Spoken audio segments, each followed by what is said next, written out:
Okay, thank you, Sir Brenda.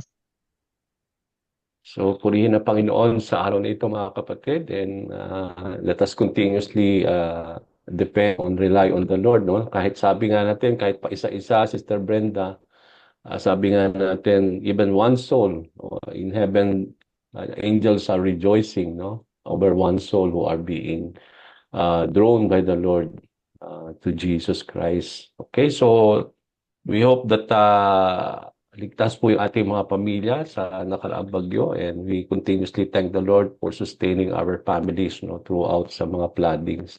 Okay, so we are now on the last part ng ating pong pag-aaral sa John chapter 6. If you have your Bible, we will read it from verses 60 down to verse 70. Okay, this is where many disciples deserted Jesus Christ. Okay, let's read.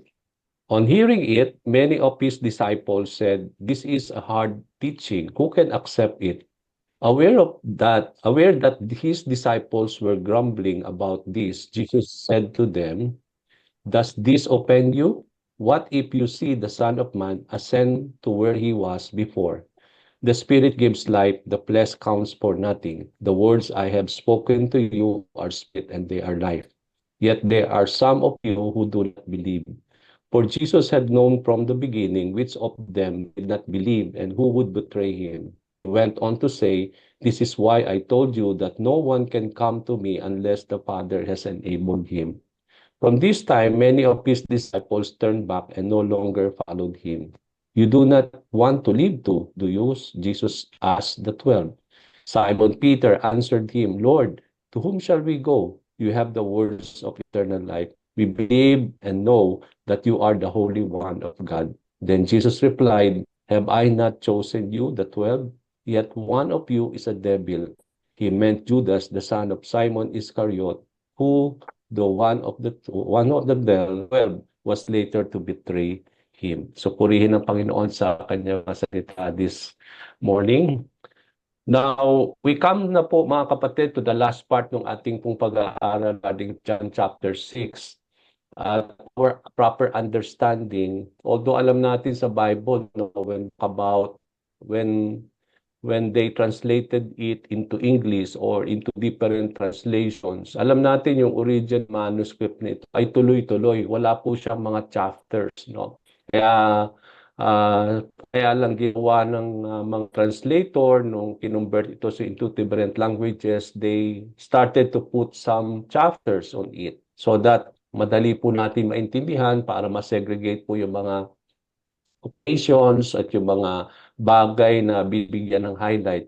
So when we talk about chapter 6, mga kapatid, it is a continuous event. No? Kung mapapansin natin, although ito ay apat na bahagi na pinag-aaralan natin, and even in the Bible, it is divided into 4 parts of different occasions. Pero we can consider it as a one event. Kasi bakit natin i-consider na one event? Because it all started, remember when we study the first part, when Jesus Christ fed the 5,000, isn't it? Nakita natin dito that after he fed the 5,000, he dispersed them and he dismisses them. And then after that, di ba, pinauna niya yung kanyang mga disciple, no? And that is our second part.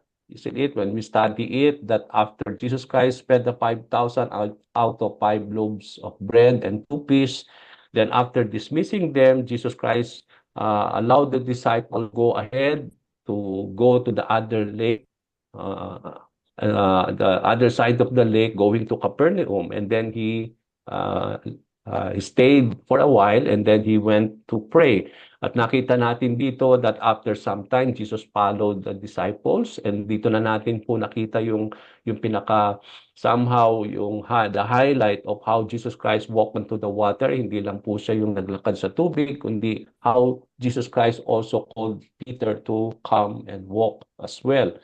And then nakita natin dito that after they went to the boat o yung mga occasions na yun, and then here comes now yung ating pong third part, wherein after they landed in where people started to search for the Lord, and when they nakita natin dito of how the Lord rebuke them because they are continuously working food that is could easily be spoiled. At dito natin makita yung pinag-aralan natin last time, the third part, na mahaba po yung diskusyon ng ating Panginoon regarding the people wherein he discussed about everything that concerning about him as being the true bread of life or the true bread of heaven, that the true bread that came down from heaven. So dito makita natin that Jesus emphasized that for them to partake the food, no? Sabi na you have to work for food cannot be spoiled easily. And then he started now to talk about the real food and that he refers to himself, no, as being the true bread that came down from heaven. And here, in-emphasize ng ating Panginoon, just emphasis lang po kasi kinalaman ito doon sa ating verse today, okay? Sa ating pong pag-aaralan. So Jesus emphasized to them to take the food that the Lord is able to give them and they have to believe on Him whom the Father sent. So Jesus is the true bread from heaven that whoever eat from Him will not only be raised on the last day, but they will have eternal life. So Jesus is the living bread that whoever eats his flesh will not be hungry again, and he is the living water that whoever drink of his blood will never go thirsty again. Okay?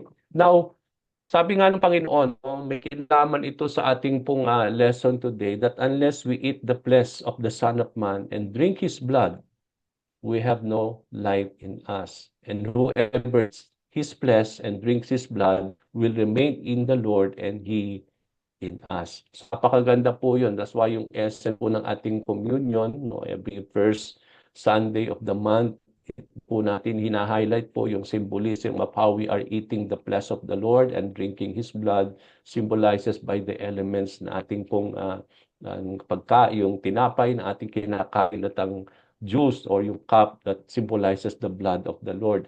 So to eat Jesus' flesh symbolizes our coming to the Lord, and to drink the blood of the Lord symbolizes how we are called to believe in Him. Yun yung po nakita natin sa John chapter 6 verse 35. I am the bread of life. He who comes to me will never go hungry, and he who believes in me will never go thirsty. Okay, so after Jesus Christ talk about all these things, mahaba yung diniscuss niya sa mga disciples, no? Kung titingnan natin yung verses na yon, yung ating third part, napakaraming ni-reveal si Lord doon regarding about Him. Not only He challenged the people to work for food that cannot be easily spoiled, but also He talked about Himself as being the true bread who came from heaven, and He talked about Himself as the true bread of life. Now, when the people heard this, no, ito na yung ating pong passage today. When the people heard everything that the Lord Jesus Christ told them concerning about Him as being the true bread who came down from heaven, and everything concerning about Him that they have to feed on Him, on His flesh, and that they have to drink His blood. Kaya they found it very hard to understand, no? Kaya sabi nila, people said to themselves, they started to grumble and they started to complain to each other. This is a hard saying. Who can accept it? So nung narinig niya na ito, no, yung mga bagay na sinabi ng Panginoon, because remember, these people are searching for Jesus, di ba? After nung dinispis niya po yung mga tao, after the feeding of the 5,000, they started to search for the Lord, no? Even they travel also coming to the other part of the lake just to find Jesus Christ. At nung natagpuan na nila si Lord, no, sinabi niya, kailan ka pa nandito, Panginoon? So this is the time that Jesus Christ rebuked them, that they are not following the Lord because meron silang intention talaga na para maging mga tagapagsunod ng ating Panginoon, but because of the feel that they have been filled and they ate, no?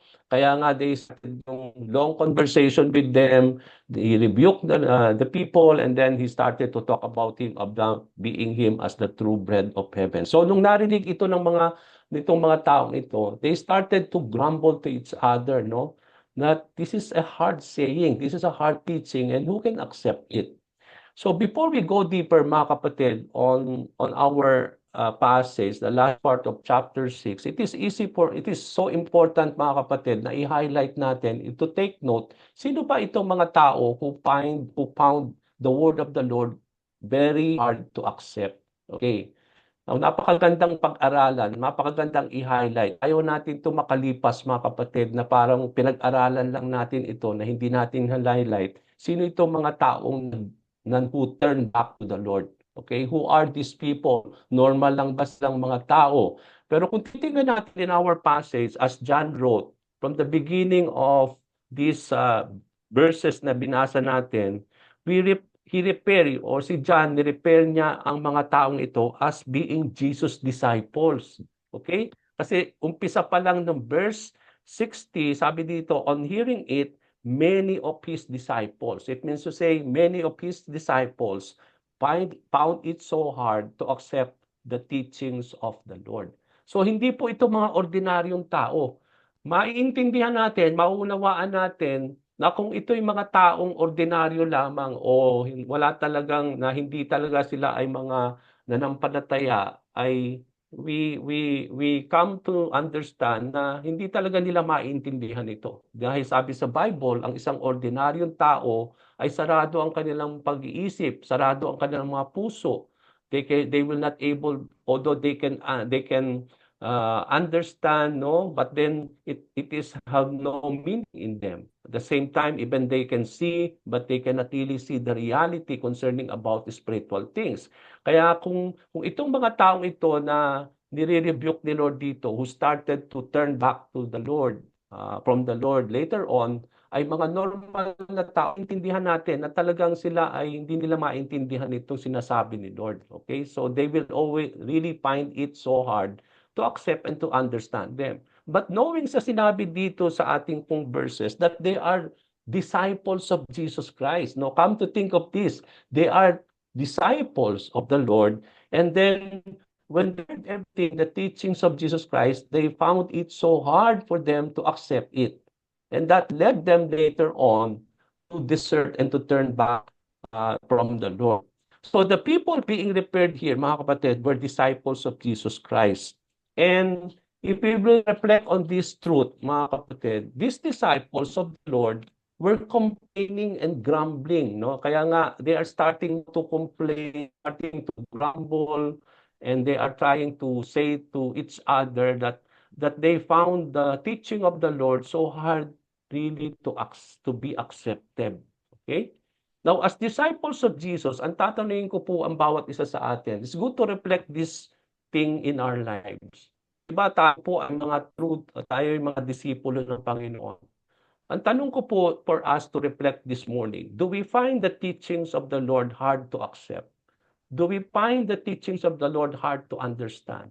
Kasi kung itong mga disciples na ito later on who turn back to the Lord ay kanyang mga disipulo, then it is possible also for us that even though we are disciples, we find the teachings of the Lord also hard to accept, to be accepted. So posible rin pala mga kapatid na maging kagaya tayo nitong mga taong ito, na mga tagapagsunod ng ating Panginoon, mga disipulo ng Panginoon, na talagang hindi nila ma-accept ang mga tinuturo ng Panginoon, yung mga witaan ng Panginoon na ibinibigay niya sa atin. So pwede pa rin palang mangyari ito sa ating buhay. I hope and I pray that we will not be like these disciples, that we are following the Lord, but we are finding the teachings of the Lord very hard to be accepted, very hard to be understood. Okay, so I hope and I pray that talagang sabi nga natin, our motive and intentions of following the Lord is really valid. Yan po yung paulit-ulit na parang ibinibigay sa atin ng Panginoon since the time that we started this John chapter 6. That many of the disciples in those days, they are trying to follow the Lord is because of the signs and wonders, di ba? Naintindihan natin yon, naunawaan natin yon. Another reason why the people or the disciples of Jesus Christ were following the Lord is because of the something that the Lord can give unto them. Yun nga yung when they ate the food and they had been filled, okay, during the feeding of the 5,000. Now, these disciples, mga kapatid, sa ating passage today, found it so hard to accept how Jesus said, I am the bread that came from heaven. So, nung sinabi ng Panginoon ito sa verse 41, ito yung umpisa na hindi nila maintindihan. How it's possible for that this man is the bread who came down from heaven. So ito yung parang hindi nila talaga maintindihan, that they find it so hard that they cannot really accept it, because in verse 4 it says that they knew Jesus Christ very well, no? That they knew, na alam nila na Jesus ay anak ni Jose at ni Maria, at nakita nila itong si Jesus na lumaki sa kanilang lugar, at nakita na alam nila very well about the Lord, no, concerning about his life. So kung alam nila na ito si Jesus, na kung paano siya lumaki sa pamilya na ito, at siya ay lumaki sa Nazareth, at nakita ng maraming tao na siya ay parang ordinaryo lamang. So how is it possible? They cannot really find it so hard to understand, and they really find it so hard to accept that how the Lord is saying that He is the bread who came from heaven, who came down from heaven. Paano mangyayari yun? Eh, nakalilala natin itong taong ito. So that's one of the things that they find it so hard, no? Another thing that these disciples find it so hard to accept and to really to understand is when Jesus said in verse 50 to verse 51, okay? He is the bread that came down from heaven, which a man may eat and not die. Okay? So dito, sinabi natin dito na sabi ni Jesus Christ that I am not only the bread that came down from heaven, but you need to eat my flesh, that you have to drink my blood. Okay? For you to have eternal life, no? That you will not die, but you will have eternal life.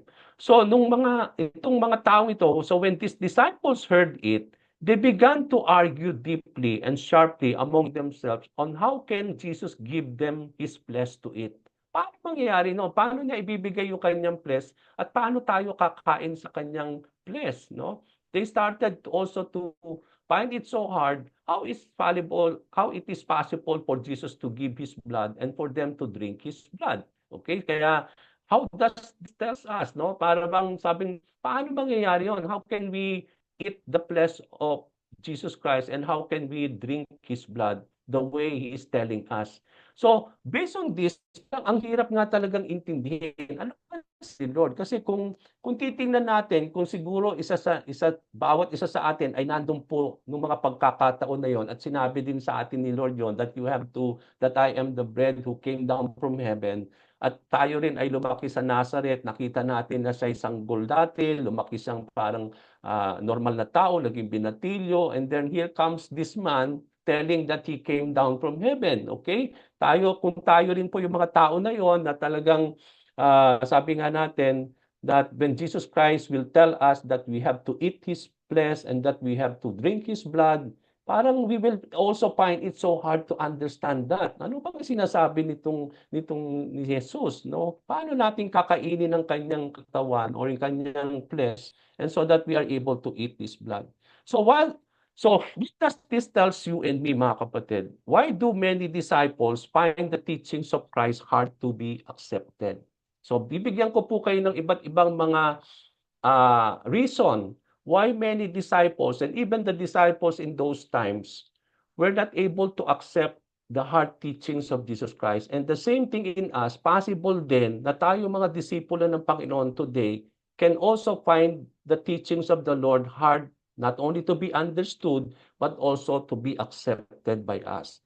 So one of the main reason, mga kapatid, bakit maraming mga disipulo in those times, and even today, they cannot really find it that they find it so hard for the word of the Lord, for the teachings of Christ to be understood and to be accepted, and they find it so hard to be accepted, is because they lack the wisdom from God. Okay? I believe that's the first and foremost reason. We need wisdom from the Lord. Kasi hindi po ito dyaryo lang na binabasa natin. Hindi ito libro lamang na kailangan lang natin na intindihin dahil nag-aral naman tayo ng English. No? We have to go beyond that. When we talk about the word of the Lord, no? The Bible, we have to have the wisdom from God. Kasi kung wala tayong wisdom, karunungan, kaalaman, kakayahan upang intindihin ang salita ng Panginoon, we will never able to accept what it is saying. Okay? Kaya nga ang isang ordinaryong tao na wala ang banal na espiritu, walang wisdom from the Lord, kahit buksan niya yung Bible, intindihin niya yan, basahin niya paulit-ulit, wala siyang maiintindihan diyan. Kasi sinabi nga natin, because of their depravity, their understanding was closed, no?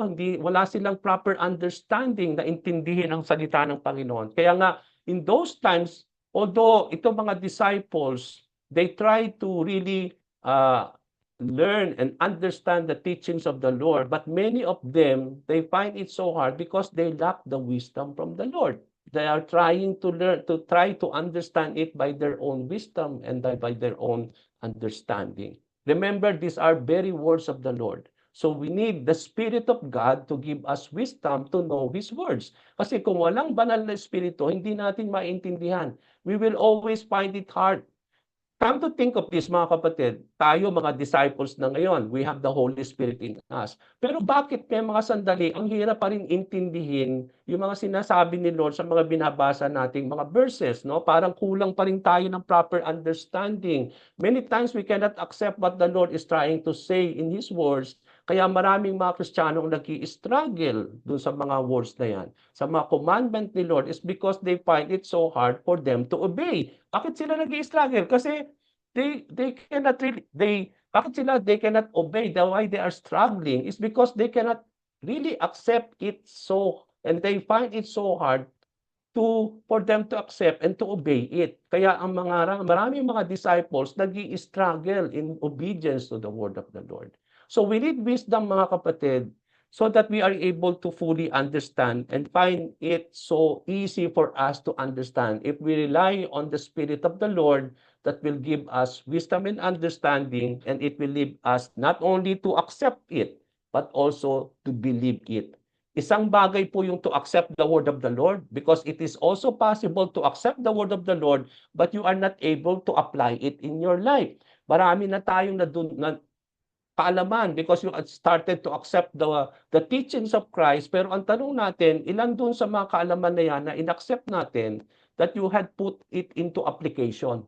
Okay, so para bang ang sinasabi dito, we just try to accept and accept, no? Para bang nagiging receptive lang tayo ng every preaching, every Sunday sa church ni Pastor Abel, no? Yung pagtuturo natin dito, we try to accept it and accept it. But even though we accepted it, it doesn't mean that we are putting that into practice, that we are already believing unto it. No? Kaya nga napaka-importante po that we are not only to accept the teachings of Christ, but as we accept it, we are to put it into practice, and so that there will be belief and faith that will be put into us. Okay, another reason, mga kapatid, why the disciples in those days find it so hard, and even today, many disciples find hard to accept the teachings of the Lord, is because they lack not only the wisdom, but they lack the faith in accepting the teachings of the Lord. No? Pag sinabi natin they find it hard to accept or not to accept, it means it signifies rejection. And rejection means disbelief. Okay? When you don't accept the teachings of the Lord and you find it so hard, it means to say you are rejecting it. Kaya nga they turn back to the Lord. No? They turn back from the Lord. It means to say they rejected what He is telling them. They rejected what the Lord is teaching them. So here, when you don't accept the teachings of Christ, you are simply rejecting it. And when you are rejecting it, it means you are not believing on it. Because hindi mo siya i-reject kung naniniwala ka doon. Kung tatanggapin mo yon na may paniniwala. Pero dahil hindi mo tinanggap, it means to say you are rejecting the teachings of the Lord. And because you rejected them, it means that you have disbelief. So you are not believing on them. So these disciples in the time of the Lord, they find it so hard to accept the teachings of the Lord because they lack the faith to believe on what the Lord is saying to them. And this is the same scenario sa ating buhay. Because it is possible also, mga kapatid, that we will find the teachings of the Lord very hard to be accepted if we lack the faith to believe on all those things. So when you started now not to accept the teachings of the Lord, then it simply says that you are rejecting the word of the Lord. and you are not believing on it. And I hope that this should not be the case for all of us, no? Kagaya nito mga taong na ito na sila po ay mga disipulo ng Panginoon na nakikita nila na napakahirap intindihin ang salita ng Panginoon, and that means that they are rejecting it and they are not believing on it. Another reason, mga kapatid, no? I will give you several reasons why many disciples in the time of the Lord, even today, mga disciples ng Panginoon in our generation today, find it so hard for them to accept the teachings of the Lord Jesus Christ. Another reason, third reason, is because they find it hard to accept the teachings of the Lord is because they are not going deeper in their understanding of the words of Christ. Okay? Now, what do I mean by this?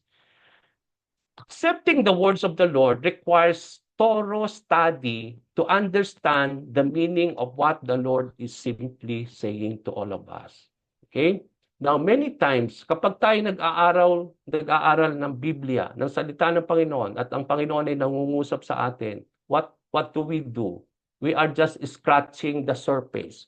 Okay? We are trying to study it in the surface lang. We are not going deeper more on that surface. Na para bang ano na lang yun nandun sa ibabaw, tatanggapin na natin ng gano'n na lang. And because there are times, paano kung ang sa ibabaw na yan, sinabi, kainin mo ang katawan ni Kristo, inumin mo ang dugo ni Jesus. So, mahirap intindihin yon. Kasi yun yung nakita natin sa surface.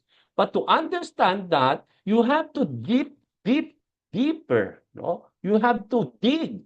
Kailangan nating huwag lang tanggapin natin yon na yun na yun. Okay, hindi natin talaga tatanggapin yon. It's so hard for us to accept and to understand that. But we have to go deeper on the meaning of what does this tells. So this is where we apply what? Kaya nga ito po yung, kung hindi kayo nag-aral ng hermeneutics, yun po yung napaka gawing talagang pag-aaral, because hermeneutics gives us the proper understanding, and it gives us things that we need to apply so that we are able to know the proper meaning or the interpretation of the word of the Lord.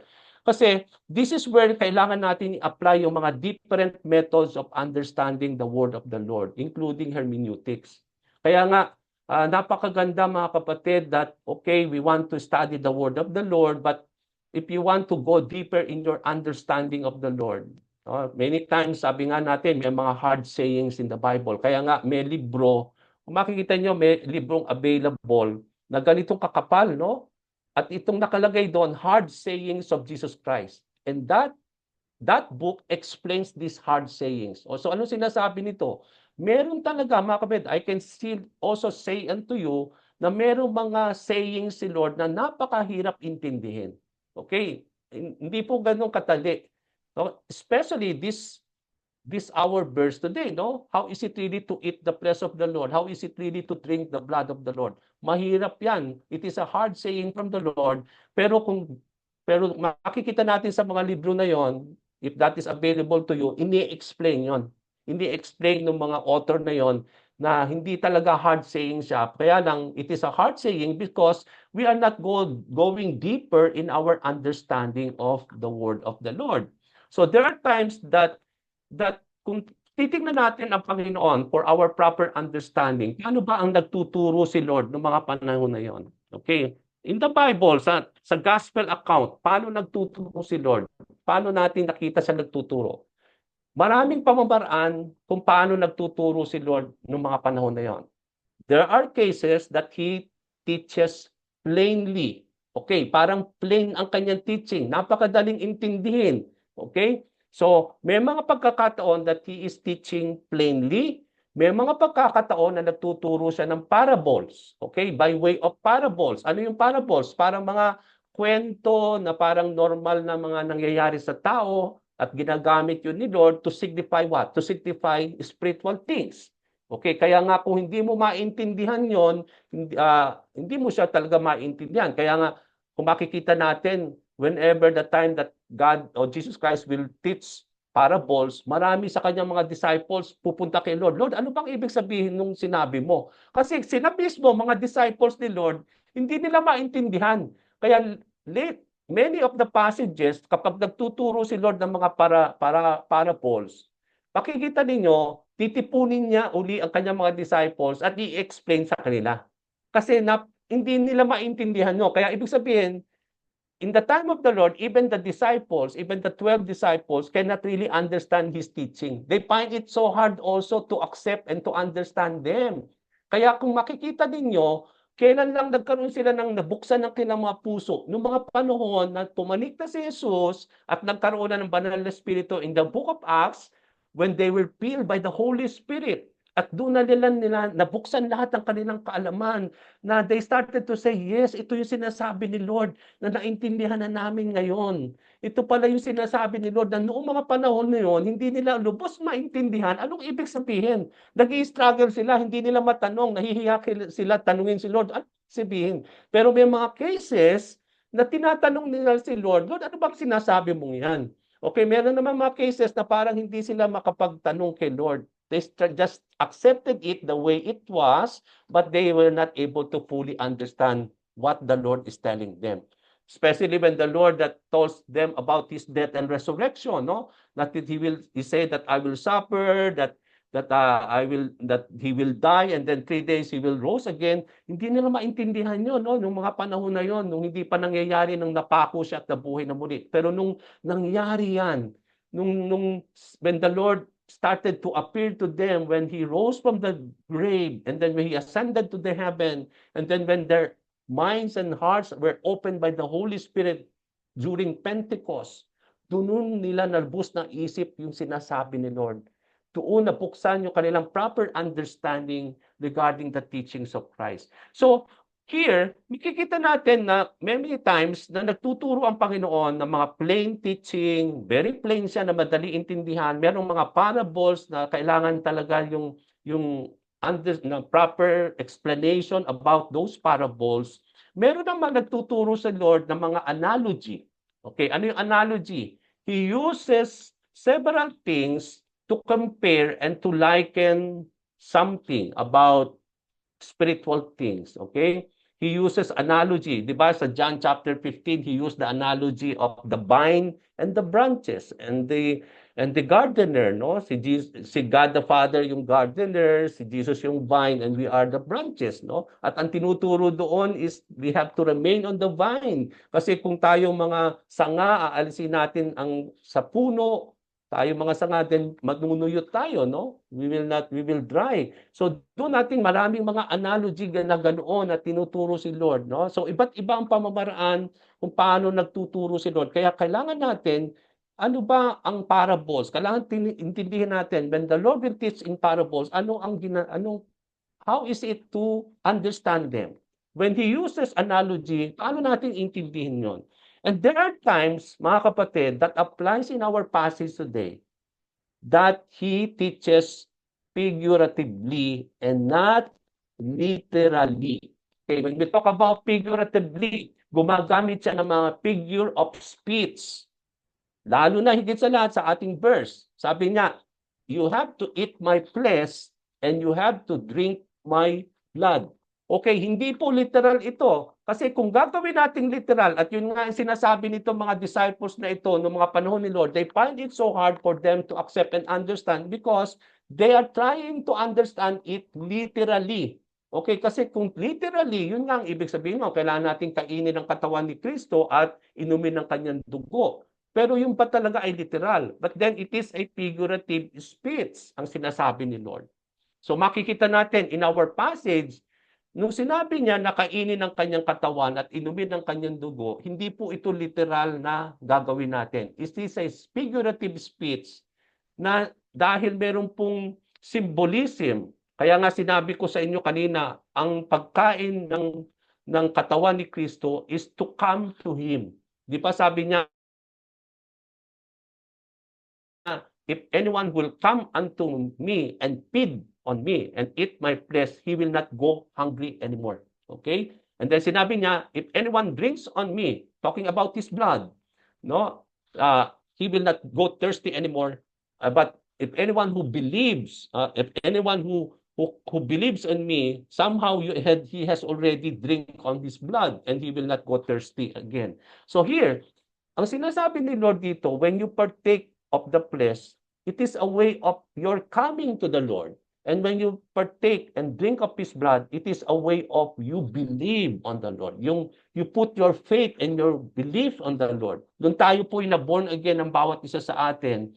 We already ate the flesh of the Lord. We already drank the blood of Jesus Christ. Nung tayo po ay na-born again, bawat isa sa atin.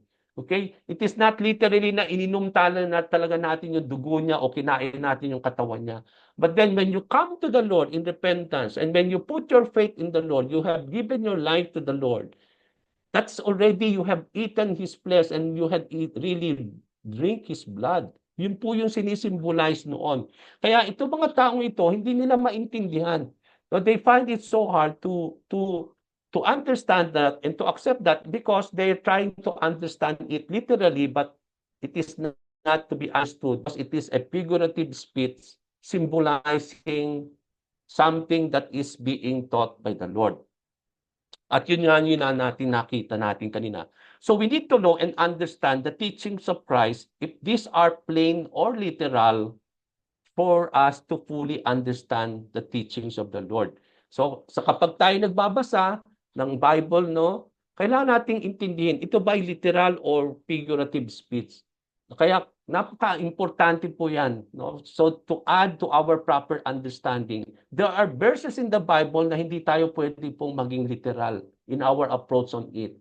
There are cases na figurative speech ang sinasabi doon that we cannot take it so literal because that is not what the Word of God is trying to say. And that is what the case of our passage today. No? They're trying to make it literal. Now, another reason why disciples find it hard to accept the teachings of the Lord, mga kapatid, another reason is because, sabi nga natin, because of over-familiarity. Okay, ano ibig sabihin nito? Di ba, sinabi ni Lord, I am the bread who came down from heaven. They find it so hard to understand that because they are very familiar with the Lord. Lumaki siya sa bayan namin, nakita namin siya lumaki, siya anak ni Maria. So they are over familiar with the Lord. So when Jesus Christ started to talk about divine things concerning Him, they cannot really find it so hard to accept. Paano namin tatanggapin yan? Alam namin na tao ka lamang, lumaki ka sa ganitong lugar, ikaw ay lumaki sa ganito, ang tatay mo ay ganito. No? So, the same thing in our lives today, our over-familiarity of things. Sa hermeneutics, meron tinatawag nating preconceived ideas and thoughts. Na kapag tayo nag-aral ng Panginoon, dala-dala na natin yan, yung mga doktrinang narinig na natin, nalaman na natin, at kapag nag-aral tayo ng salita ng Panginoon, dinadala natin yon sa pag-aaral. Okay, that's why when you study the Word of the Lord, you empty yourself from any thoughts, from any learnings. Kasi kapag hindi ninyo i-empty ang sarili ninyo, kunyari, sa dating church ninyo, tinuruan kayo ng ganito, pag pumunta ka sa isang church na hindi gano'n ang katuruan, hindi mo tatanggapin talaga yung turo nila. Kasi alam mo, ito yung narinig mo sa dati. So that is the same thing when it comes to the Word of the Lord. No, kapag nag-aral tayo, sasabihin natin hindi parang hirap intindi ito sinasabi ni Lord kasi ang sinabi ng pastor ko dati ito yung ibig sabihin noon. Kaya there are times that we find it so hard, we struggle to study, to accept the teachings of the Lord is because we have already preconceived ideas, preconceived learnings, preconceived understanding regarding the word of the Lord. Kaya nga ayaw na natin baguhin 'yon. Hindi na nating we find it so hard what the Lord is trying to tell us because nandun na yung mga understanding yan na nagiging hadlang already in learning more from the Lord. Okay? Another reason why disciples find hard to accept the teachings of Jesus is to know the nature of the Lord as both man and God. Okay? Kasi when your understanding about the Lord is that He is just a human being, then makukontain lang ang yung understanding about the Lord na siya'y tao lamang. So itong mga disciples, they find it so hard for them to accept that He is someone who came from heaven. It's because they saw only Jesus Christ as just a human being, not God in the flesh. So in our lives today, maraming tao, they cannot find find it hard to accept that Jesus' teachings is because they only see him as human being, not God.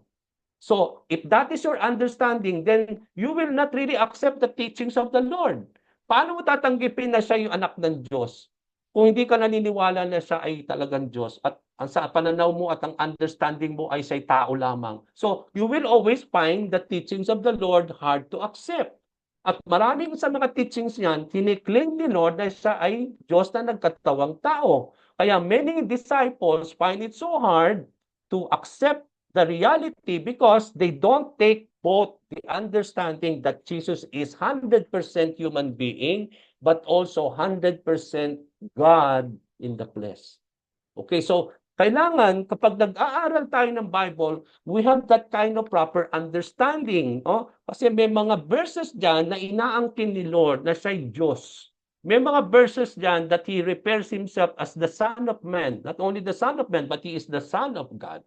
So if you believe that He is just a human being, then you will not really accept and find it hard to accept that He is really the Son of God. Because you believe that He is just a human being or just a normal person like us. So all of this reason, mga kapatid, contributed to why the disciples in those times, even disciples today, will find it so hard to believe and to accept the teachings of the Lord. No, ito yung mga sometimes ito yung nagiging hadlang. Bakit hindi talaga natin ma-accept yung mga sinasabi ng Panginoon sa atin? Ito yung tinuturo niya sa atin because of those reasons na binanggit ko po earlier. Okay, kaya nga sinabi dito, sabi nga yung ating over-familiarity, no? And then most of the cases is that we are not able to accept those teachings because of our unbelief regarding the Lord. So when Jesus knew that He was aware, so nung nalaman ng Panginoon na merong grumbling sa puso nitong mga tao na ito na bilang mga disciples niya, they find it so hard for them to accept the teachings of the Lord. Jesus knew them, no?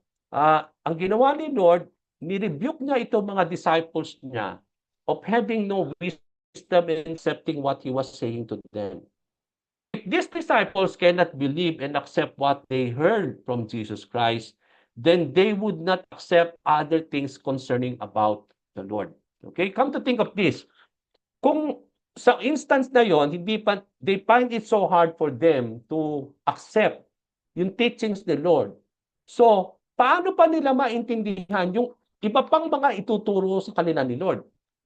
And that contributed for them to turn their back from the Lord. Kasi parang sinasabi niya, kung ngayon pa lang, hindi na natin maintindihan yung sinasabi nito taong ito. So bakit pa tayo mananatili at we start to follow Him more? That's why that contributed itself why they turn back from the Lord. Na after they have been rebuked by the Lord, hindi na sila sumunod na uli kay Lord. They don't follow Him anymore. So in our lives, the same thing. Kung hindi natin maintindihan talaga on the very first instance, yung tinuturo niya, then we will not accept the more yung mga ituturo niya pa sa atin. And that's the case of these disciples, no? Kaya nga sabi dito, no, ang sabi nga ni Lord, if you cannot really accept that I am the bread who came down from heaven, that I am really who came down from heaven, no? Paano niyo maniniwala pa yung sasabihin ko pa lalo sa inyo? Kaya nga sinabi niya sa verse 62, what if you see the Son of Man ascending where He was before? Paano kung makikita ninyo that I will go back to heaven, that you will able to see me going back to heaven? Do you believe? Ang sinasabi ni Lord, I believe you will not also believe. Kasi kung ito, sinasabi ko na sa inyo yung totoo, hindi pa ninyo matanggap, how is it possible also for you to accept many things na makikita pa ninyo at malalaman pa ninyo patungkol sa akin? So yun ang sinasabi ni Lord dito. What if you see the Son of Man ascend to where He was before? In verse 60. Jesus taught the disciples that He descended and came from heaven. So dito sinasabi niya, di ba? He's telling them that I came from heaven. I descended from heaven. Galing ako sa kalangitan. I am the true bread who came from heaven. I came down here. Okay? So kung hindi nila napaniwalaan yon, kaya sabi ni Lord, if you don't believe that I descended from heaven, then what if you see me ascended back to the heaven? So lalo hindi kayo maniniwala. Kung ako nga, ito ang sinasabi ko sa inyo that I came down from heaven, hindi kayo naniniwala. How is it possible also for you to believe if I will go back to heaven? Yun ang same thing sinasabi doon ni Lord dito sa verse 62. That how is it possible for them to accept if they saw him ascending back to heaven where he is? Okay, because they find it so hard to accept how the Lord revealed also that he already descended from heaven, and that the fact that he descended, he will go back to heaven. So Jesus told his disciples that it is the Spirit of God that gives life, and flesh profit nothing. So ano sinasabi ni Lord dito sa ating dito? Nung sinabi niya that it is the Spirit who gives life, and the flesh profits nothing. So ang sinasabi dito ni Lord, these disciples were trying to understand the teachings of the Lord according to the flesh, not on the Spirit. Because it is the Spirit who gives life to the teachings of the Lord. It is the Spirit who gives life to the word of the Lord. Kaya flesh profits nothing. Kaya kapag nagbabasa tayo ng Bible, sabi doon, flesh profits nothing. Your wisdom, your fleshly wisdom, your fleshly understanding, your fleshly knowledge, or everything that is according to the flesh, it will fall short of making the word of the Lord alive in us. But when you have the Spirit of the Lord, the Spirit is life, sabi niya. That it is the Spirit that gives life. Not only in us, when the Holy Spirit rested upon us, that itong ating buhay ay naging talagang life, no? But also, it is the Spirit of God that gives life to the word of the Lord. Kaya nga, yung mga raming tao, parang hindi nila maintindihan, parang hindi buhay ang salita ng Panginoon, is because there is no Spirit in them. It is not the Spirit who is giving them the proper understanding that the word of the Lord will come into life. Kaya nga sinasabi ni dito, kailangan natin the Spirit of God that will give life to His teaching. That flesh will profit us nothing. No? Kaya yung sinasabi doon, they are to accept them through the Spirit that gives life to the very words of the Lord. So Jesus said also that His words are spirit and they are life. Okay? In verse 63, Jesus' words are spirit and we cannot try to understand them through the flesh. Kasi kung ang salita niya ay spirit and we apply flesh unto the spirit, then it will not work. We need spirit to for spirit, okay? Kailangan nating spirit for the spirit. We cannot apply flesh to the spirit, but we need the spirit to be applied to the spirit. No? So we need the Holy Spirit that is life to give life to the words of the Lord that are spirit also. So it means to say, kailangan natin talaga ang banal na espiritu. Flesh cannot be applied to the things of the Spirit of the Lord. We cannot fully understand them because the words of the Lord are spirit and we need the Holy Spirit now to give life to the teachings of the Lord. Okay, kaya yun yung sinasabi niya, we need the Holy Spirit to bring His words alive in us because the words of the Lord are spirit. Okay? Now, Jesus' words are life. Our flesh and the thing that we do in our lives do not bring life. No? And it doesn't profit anything. No? Kaya yung mga bagay patungkol sa ating sarili o sa ating katawan, no? It counts and it profits nothing unto us. No? We need to rely not on us, but we need to rely really on the Spirit of the Lord. No? Especially to satisfy our hunger for God and for us to have life, no? Kasi kung pagtatrabahuhan natin for us to have life, no? Kaya ngayon nga ang nangyayari sa tao ngayon, no? For them to find life, kailangan nagtatrabaho sila, no? Para kasi sa kanila ang life, kailangan meron kang 3 times a day to eat, kailangan ang life sa kanila meron kang money, ang life sa kanila meron kang bahay at lupa, ang life sa kanila meron kang kotse at mga material na bagay. Kapag wala ka noon, wala kang buhay. But that is not what the Lord of God says. No? Even though we don't have all those things, we can still have life, and that is life itself. No, it is not characterized by by material things. Life that God wants us to have are really can be found only in the Lord because He is the life. He is the embodiment of that life that God wants us to have. Because kung meron kang Jesus at Kristo sa buhay mo, doon ka lang talaga magkakaroon ng buhay. At when at ang words ng Panginoon is what gives life also unto us. Sabi nga, we live from every words that come out from the mouth of the Lord. So, if we work for physical food, kaya nga, many people are trying working for food or for them to find life, but at the end of the day, no, it is just a temporary thing to fill their life. Pero, kaya nga sinasabi ni Lord dito last week, no, that you don't need to work. You have to, wag nating ubusin ang ating pagpapawis, ang ating dugo at pawis para working for food or so that we can have life. Pero talagang kahit ma-workout mo yan, meron kang lahat ng yan, akala mo yan ang pagkain na kailangan mo to sustain you. But in reality, you don't have life. It's really in your heart. No?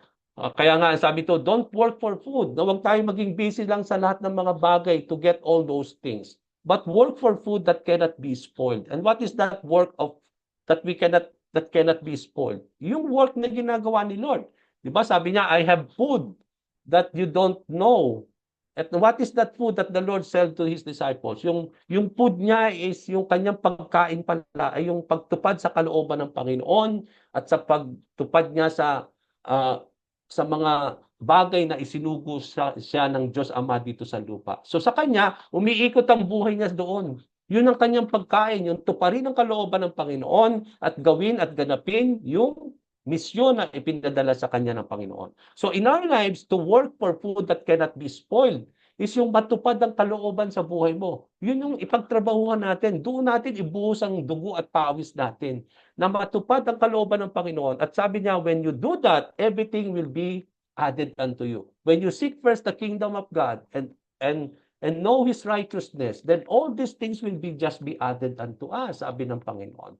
So here, we are working for food that will really not sustain us and bring us life. But sabi doon, work for food that will endure to eternal life. Okay?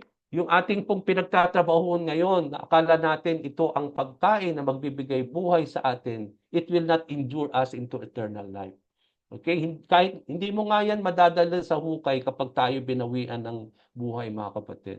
So if we find the words and teachings of Christ, mga kapatid, that gives life, then we are to feed on the words of the Lord always. We will not allow us to be separated from the Lord. Kaya nga, we need to feed on the word of the Lord so to sustain us in our everyday living. But as we feed on the word of the Lord, we have to have the Spirit of God because the words are Spirit. We need the Spirit to enlighten our hearts. So as disciples, mga kapatid, the Lord had known from the beginning kung sino sa atin ang talagang true sa kanyang sa pagsunod sa atin. Sinabi niya sa kanyang mga disciples, no, I have chosen you, 12 of you, but I know very well that one of you will betray me. So ano sinasabi nito sa bawat isa sa atin, mga kapatid? Alam na ni Lord kung bakit tayo lumapit sa Kanya. Alam na niya rin sino ang mananatili sa atin till the end of time. Alam din niya sa atin kung sino ang magte-turn back. Kahit hindi pa ito nangyayari, alam na ni Lord ang bawat isa sa atin, mga kapatid. Alam niya ang puso natin kung bakit tayo sumusunod sa Kanya. Alam niya, mga kapatid, ano ang reason bakit tayo nananatili sa Kanya. Alam niya din sino ang magpapatuloy till the end, and especially when we come to the last days. No? We know that we are living now in the last days. Pero lalo pang magiging mahirap ang buhay till the end, till the time that the Lord will really come. No? Kaya nga, we need to hold on to the teachings of the Lord. This is the time that we need to hold on to the Lord. Alam niya yung mga motibo, alam niya yung mga intensyon natin sa ating buhay.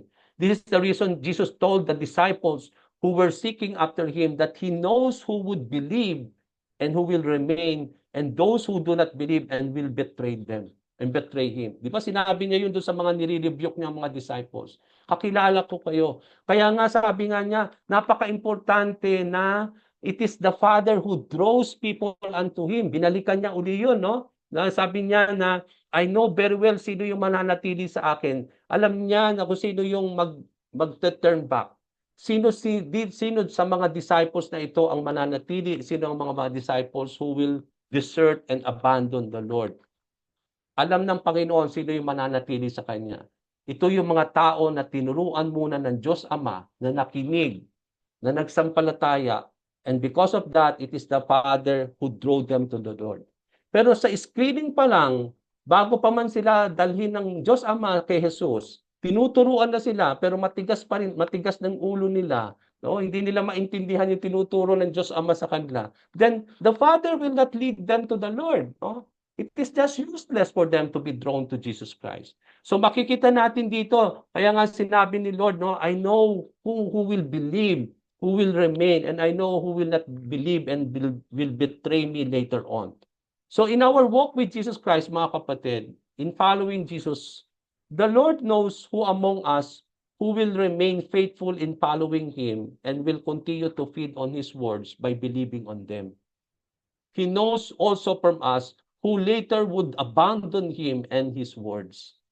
These are disciples who would betray and do not believe, that will lead them to desert and to turn their back from the Lord. This is the reason why Jesus said that the Father needs to teach first those whom He is drawing to Jesus Christ. Yung ginagawa ng Father para bago niya dalhin ang tao para lumapit at sumampalataya kay Lord, tinuturuan niya muna ito. The Father is teaching them, sabi ni Jesus Christ. Doon ini-screen ang mga motibo ng mga gustong lumapit kay Jesus. Kasi kapag napatunayan doon na hindi pala talaga tayo right sa ating motibo, sa ating pagsunod, hindi tayo dadalhin doon ng Diyos Ama sa langit. Because those whom the Father will draw to Jesus Christ are those who really accepted His teachings. Ngayon pa lang ang isang tao, tinuturuan na sila ng Panginoon. But if these people, after the Father is teaching them, will not able to receive what He is teaching them, then they will not really come to the Lord, no matter what, mga kapatid. Kung sila, pinanghahawakan pa nila lalo yung relihiyon nila, yung makaturuan ng relihiyon niya, kaysa sa tinuturo ng Diyos Ama patungkol sa kanyang salita, mga kapatid, they will not really come to the Lord and they will not be drawn to Jesus Christ.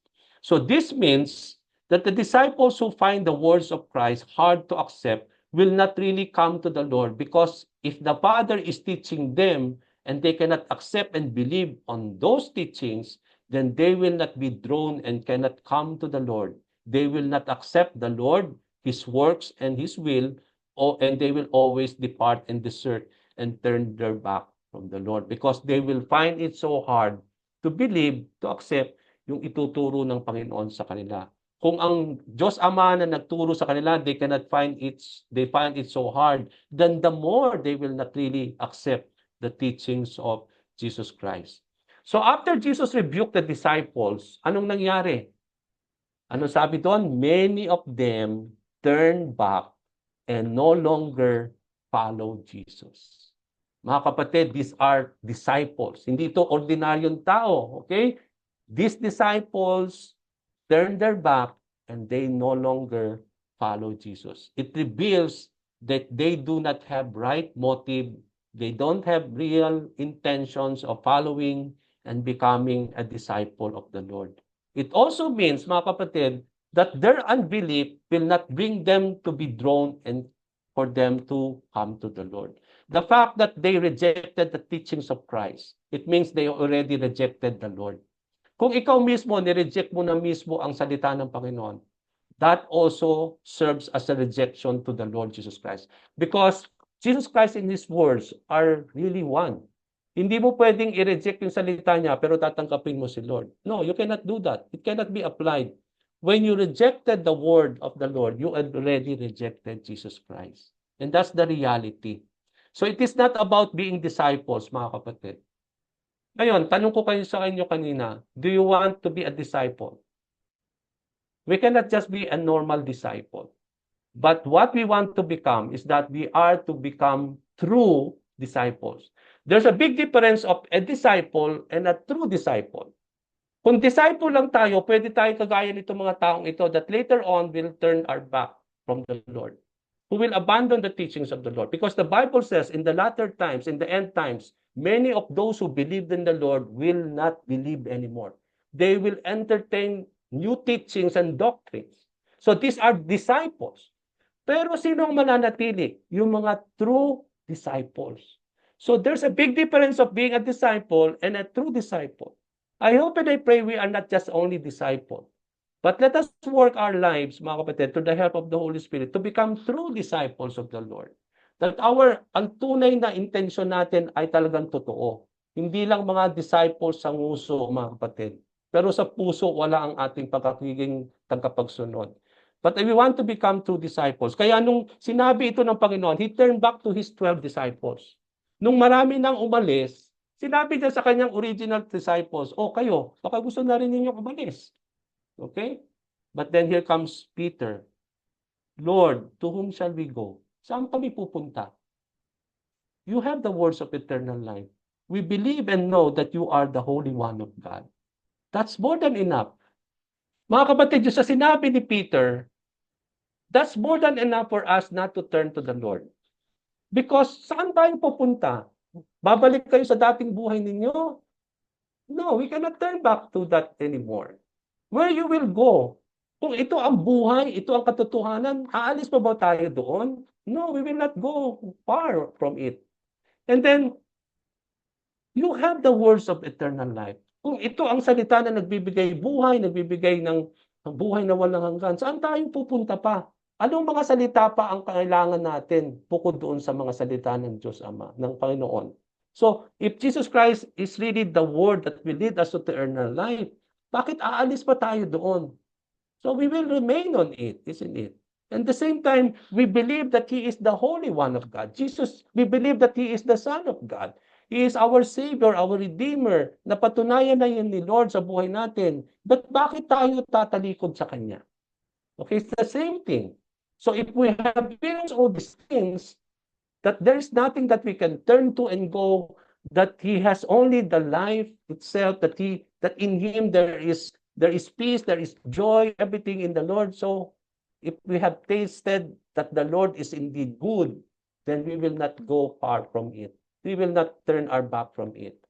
He is indeed the Son who can lead us to the Father. Okay, as true disciples, I will be ending na.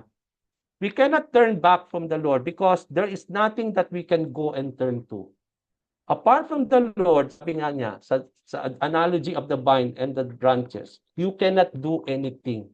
Kung lalayo ka kay Lord, you cannot even more do anything. So, it is the Lord who gives us the strength. It is the Lord who gives us wisdom and everything that we need to do the things that we are able to do now. When you turn your back to the Lord, you cannot do it anymore because it is the Lord who gives us all the things that we need, kaya nagagampanan natin yung mga bagay na ating nagagawa. As we continue in His words, mga kapatid, and continue to follow Him, it will lead us always to believe in Him that Jesus is the Messiah or Christ who is the Holy One of God. Not only the words of Christ give us life, but it is also the words that will lead us into eternal life. Mga kapatid, as I end, in closing, our passage teaches us, mga kapatid, na sabi doon, sabi ng Panginoon, I know all of you. I have chosen you. Sinabi niya sa 12 disciples, and this is where I end. But I know that one of you is of the devil. So, ibig sabihin pa lang ng mga kapatid, within the disciples of the Lord, even though God chose you, we can become also a devil unto the Lord. Kung ahayaan natin ng kalaban natin na gamitin ang buhay natin. We can become Judas Iscariot, mga kapatid, who have been chosen by the Lord, who followed with the Lord, but later on, pinagkaluno niya ang Panginoon. He turned his back from the Lord. So it means to say, it is still possible for us to become Judas, mga kapatid. So I hope and I pray, mga kapatid, that we will not turn our back to the Lord. That our passage teaches us that even the disciple of the Lord, it is possible to find Jesus teaching hard to accept that will lead this disciple not to believe and turn their back from following the Lord anymore. Jesus knows very well from beginning who among us will remain faithful in following Him and those who would turn their back. Alam ng Panginoon sino man sa atin ang mananatili hanggang huli. At alam din niya, mga kapatid, sa bawat isa sa atin kung sino ang mag-depart o yung aalis sa Kanya sa mga panahon na madarating pa, mga kapatid. That's why the scripture says that in the last days, some of the believers consider themselves as disciples of the Lord will abandon their faith and turn back in following Jesus. It is important to continue in the words of Christ that we may have faith that would keep us from falling away from where we are today. And may the Lord bless us, mga kapatid. I turn this back now to Sister Brenda.